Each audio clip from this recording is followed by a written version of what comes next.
Would you like to be able to predict the future of your business? Well, you could either find someone like this, or you could watch this week's episode of Mind Your Own Business.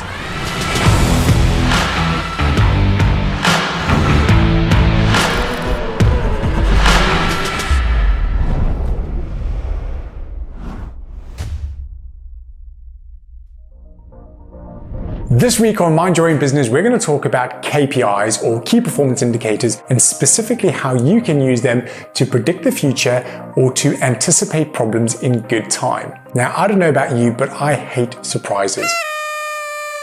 I want to know if bad news is coming as soon as possible, because that way I can do something about it. So how do you do that? Well, the first thing you need to understand is the difference between outcome KPIs and activity KPIs. Outcome KPIs are those numbers that you cannot easily directly influence. New customers would be an example of that. Activity KPIs are those activities that affect the outcome KPIs. For example, leads in, or proposals sent, or conversion rate. Those are the activities that would affect the outcome of how many new customers you have. And in your business, it's really important that you understand outcomes and activities across all of the different functions in your business. Essentially, your business is a big sausage machine, but instead of generating meaty sausages, it generates cash sausages.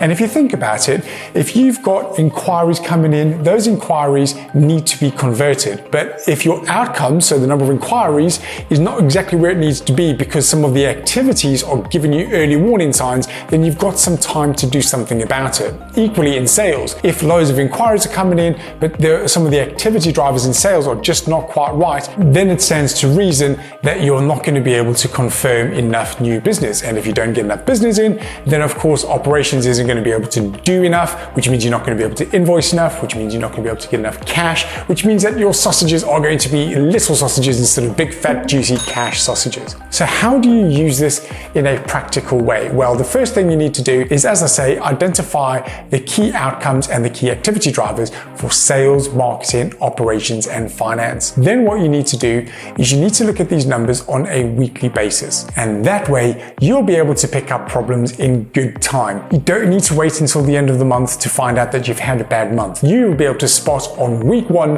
of a 4-week month that you are off track. And if you know that you're off track on your activities, there's still some time to do something about it before the week's even over. And that's how you predict the future. In business, time is really important. The more time you have, then the more solutions you have at your disposal to fix problems. So I hope you found that useful. If you did, please like and share, and I will see you next week on Mind Your Own Business.